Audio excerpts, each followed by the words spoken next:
Level 1. The Ghosts. The Premier League is the most expensive football market on the planet. Acquisition costs are staggering, performance expectations even more so. And yet, the gap between investment and actual output has never been wider. Some players justify every penny. Others represent the worst return on investment in world football right now. £73 million. That number hasn't gone away. It follows Jadon Sancho everywhere he goes, and in the Premier League, he has now gone quite a few places. Manchester United, Chelsea on loan, Aston Villa on loan, where this season he has contributed 0 goals and 1 assist across 694 minutes of football. Nearly 8 hours of Premier League action, 1 assist. To be fair to Sancho, and this video will be, the story is more complicated than the numbers suggest. He won the Conference League with Chelsea last season. He scored in the final. There are genuine flashes of the player Dortmund fans remember. But flash is not the same as sustained output, and at 3 different Premier League clubs, the sustained output simply hasn't arrived. Average FOTMOB rating at Villa this season, 6.56. That is a squad player number. He is a £73 million squad player going through his 3rd fresh start. Then there is James Trafford, and this one is genuinely difficult to watch. Trafford came through Manchester City's academy, was sold to Burnley to develop, and responded by producing arguably the greatest goalkeeping season in Football League history. 45 games, 29 clean sheets, equaling the all-time EFL record for a goalkeeper in a single season. And Burnley conceded just 16 goals all season, the fewest in Football League history. City activated their buyback clause and brought him home for a fee reported at around £27 to £31 million, depending on the source. He started their first 3 Premier League games of the season. Then, on deadline day, Guardiola signed Gianluigi Donnarumma from Paris Saint-Germain for £26 million. Without telling Trafford it was coming, Donnarumma became the number 1 immediately. Trafford has played 0 Premier League minutes since August 31st. He is a cup goalkeeper now, watching from the bench every weekend, aware that the World Cup squad is being selected and he is running out of time to make a case. He was asked about it recently. "I didn't expect the situation to happen," he said, "but it happened, so just get on with it." Former City goalkeeper Nicky Weaver said he felt sorry for him. So do most people watching. 2 players at level 1 for very different reasons. One couldn't perform when given every opportunity, one was never given the opportunity at all. Level 2. High highs, lower lows. These are players with genuine quality, proven across multiple seasons, who have delivered a campaign of sharp contrasts. Brilliant in stretches, invisible in others. Start with the numbers on Cody Gakpo this season, and it reads like a misprint. Most shots off target in the Premier League. Most blocked shots. 1 goal in his last 10 appearances. 5 league goals all season compared to 10 at this point last year. His passing accuracy sits at 71%, ranking him 348th in the division. Liverpool are open to selling him in the summer, by all reports. And yet, 18 goals across all competitions last season. A player who, in the right conditions, is a genuine threat. Gakpo arrived from PSV for £37 million in January 2023 with real momentum.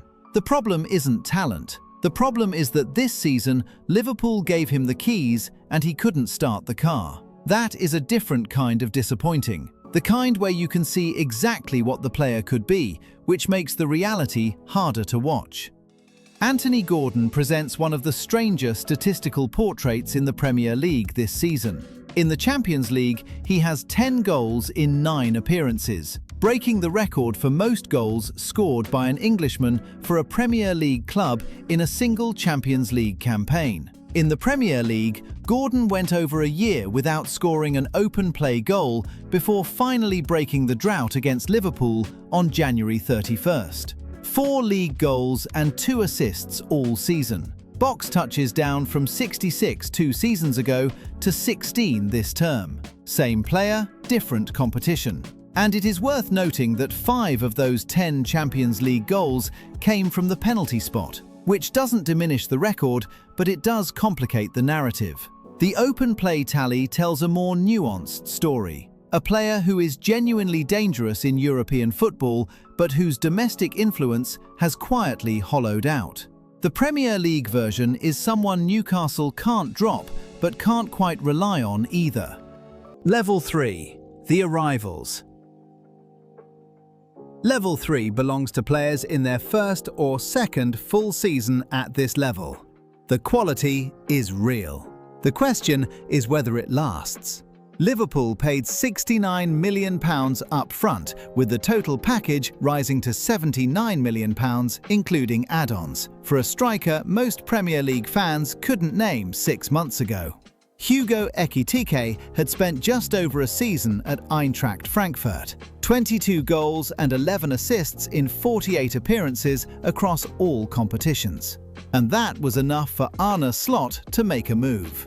In his debut Premier League season, he has 11 goals and 4 assists in 1,776 minutes, with an average FOTMOB rating of 7.09.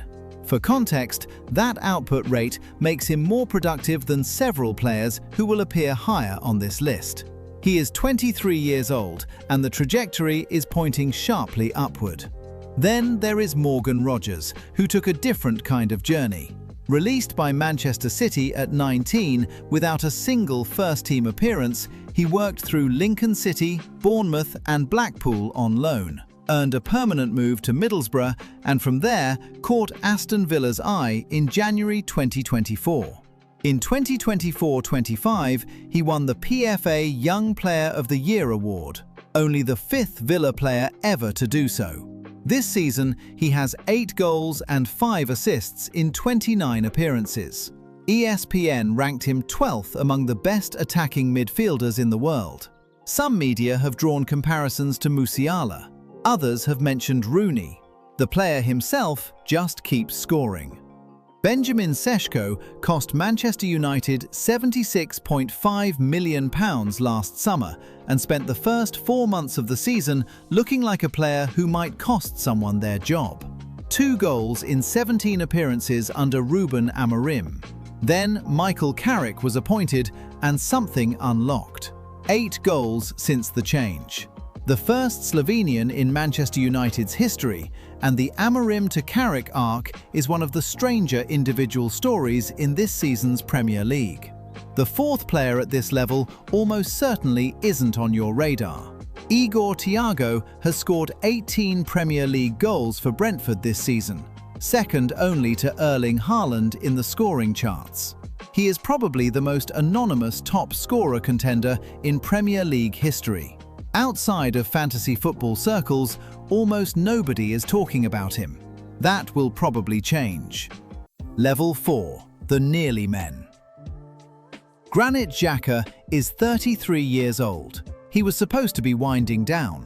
Instead, he left Bayer Leverkusen after their historic unbeaten title season, joined newly promoted Sunderland, and has been named the best Premier League signing of the season by multiple outlets.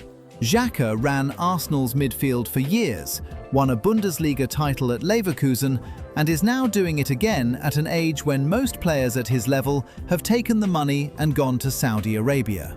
Adam Wharton is 22 years old, FA Cup winner in 2024-25. Now in his 3rd consecutive Premier League season with 5 assists this term and a FOTMOB average rating of 7.06. He sits in the 93rd percentile for dangerous passes per 90. Multiple observers have described him as a future £100 million player. He is the kind of midfielder who doesn't dominate highlight reels, but dominates the spaces between them. And those spaces are where games are actually won. Elliot Anderson at Nottingham Forest has been described by the Premier League's own platform as one of the world's leading central midfielders. Before this season, how many people outside the City ground would have agreed with that? He is 22, powerful, box to box, and quietly building a reputation that is going to make him extremely expensive very soon. Then there is Bukayo Saka, which will cause arguments. In 2023-24, he was Arsenal's top scorer. 16 Premier League goals, one of the best wingers in Europe on his day. His box touches in the league that season totaled 146. This season, 47. His shots on target have dropped from 78 2 seasons ago to 33. A hamstring injury derailed 2024-25, and the reduced involvement has carried into this campaign. 4 players at this level who should, by most accounts, be higher. 1 is too old to get there. 2 aren't ready yet. 1 keeps getting interrupted every time he tries. Level 5. The Stars. Bryan Mbeumo is in his 5th Premier League season. He is 26. He is top 3 in the league for goal contributions. He ranks 2nd among all wingers for high-intensity pressures, 1,407 this season.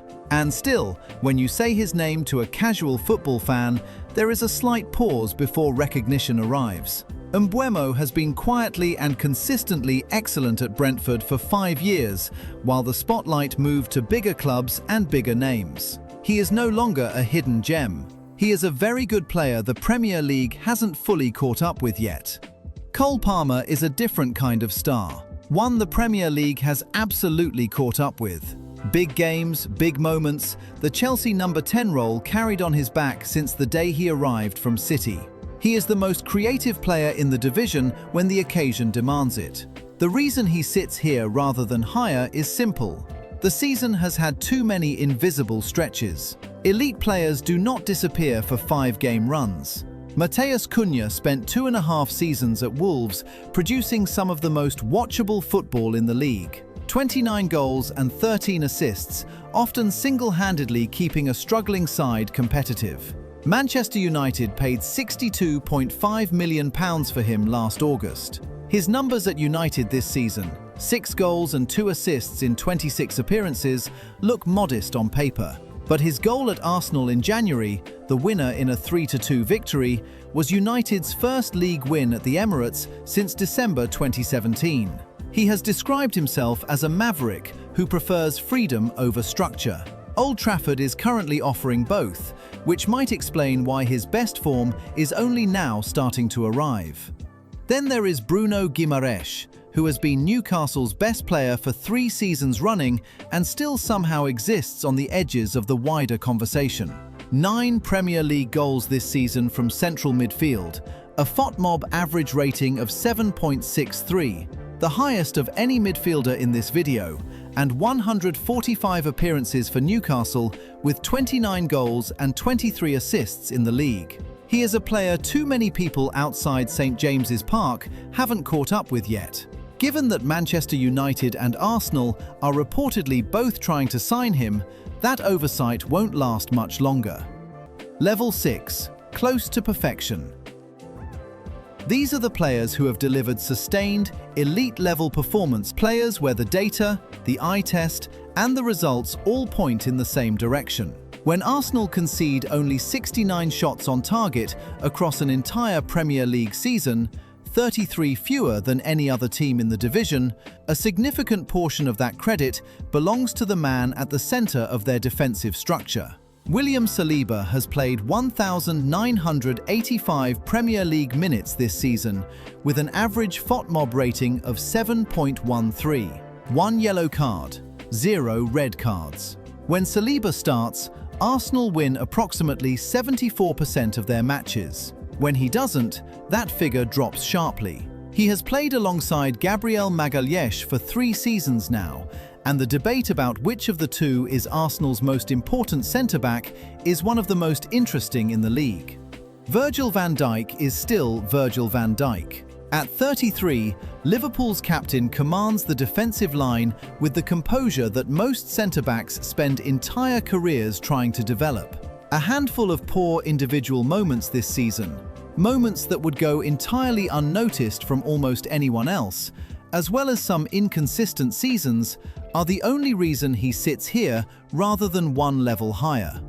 Moises Caicedo had a stretch earlier this season where the push to name him Premier League Player of the Year wasn't entirely unreasonable. Chelsea's midfield engine, 24 years old, output efficiency that put him above 95% of midfielders in the division for expected assists per 90. A red card against Arsenal dented the campaign. Caicedo himself, when asked if he was the best defensive midfielder in the world, said, "No. In my mind, I'm the best version of myself." That answer is either very humble or very precise. Probably both. Declan Rice won Arsenal's Player of the Season award last year with 9 goals and 10 assists. This season, 4 goals, 5 assists, 29 appearances, FOTMOB average of 7.64, he has been the best performing outfield player at the club by rating. The initial £100 million fee, potentially rising to £105 million in add-ons, that set a new record for a transfer between two British clubs, looked eyebrow-raising in the summer of 2023. It looks increasingly like accurate pricing. Level 7. A different breed. 4 players. This is where the performance baseline separates entirely from the rest of the league. Argue about the order, that is what the comments are for, but the group itself is not up for debate. Rodri won the Ballon d'Or. He ruptured his ACL in September 2024 and missed virtually all of last season. In his absence, City surrendered their Premier League title to Liverpool. He has suffered further injury problems in 2025-26, missing significant game time this season. Every time he has been unavailable, the same pattern has emerged. A team built on tactical structure suddenly looks structurally exposed. No single player's absence has changed a club's entire competitive baseline more consistently than Rodri's. What he does is make everything around him sound, and when he's gone, the cracks appear within weeks. Bruno Fernandes leads the Premier League in assists with 14, and is chasing the all-time single-season record of 20, jointly held by Thierry Henry and Kevin De Bruyne. For the first half of the season, Amorim deployed him deeper in midfield, further from goal, further from danger, further from everything that makes him dangerous. He still led the division in assists. Carrick moved him back into the 10 role, and the numbers have accelerated to the point where the all-time record is now a genuine conversation. Which raises a question nobody at Old Trafford seems keen to answer. What exactly was Amorim thinking? He leads Manchester United across more than 20 separate performance metrics this season. United finished 15th last year. They were a struggling, directionless club for the better part of 2 seasons, and through all of it, Fernandes kept producing. The recent revival under Carrick has pushed them back into the top 4, but the credit for keeping the ship from sinking entirely belongs in no small part to the man wearing the armband. There is a legitimate argument that he is the most impactful creative midfielder in the division right now. There is also a legitimate argument that sustained team failure disqualifies him from this level. That argument is wrong, no matter how hard anyone screams it. Mohamed Salah has 4 Premier League Golden Boots, equaling Thierry Henry's all-time record. Last season, he had 29 goals and 18 assists and was named Player of the Season, the first player in history to win the Golden Boot, Playmaker Award, and Player of the Season in the same campaign. This season, the numbers are slightly down. That slight dip is the only reason Salah is not the undisputed first name on this list. A slight Salah dip still places him well above almost every other attacker in the Premier League. And if that feels like a high bar to clear, Erling Haaland has been clearing it every single season since he arrived. 2 Premier League Golden Boots, chasing a third this season with 22 goals and counting. He became the fastest player in history to reach 100 Premier League goals, doing so in just 111 appearances. He does not have purple patches. He does not have bad runs. He has a slightly quieter week and then scores a hat-trick. At 25, with his physical peak still ahead of him, The uncomfortable reality for every other striker in world football is this: the performance baseline he has set simply does not regress the way human performance is supposed to. Not just an exceptional footballer, a problem for everyone else. Now tell us in the comments, who did we get wrong? Someone too high? Someone too low? Someone missing entirely? Drop your name below, and if you're not subscribed yet, now is probably the time.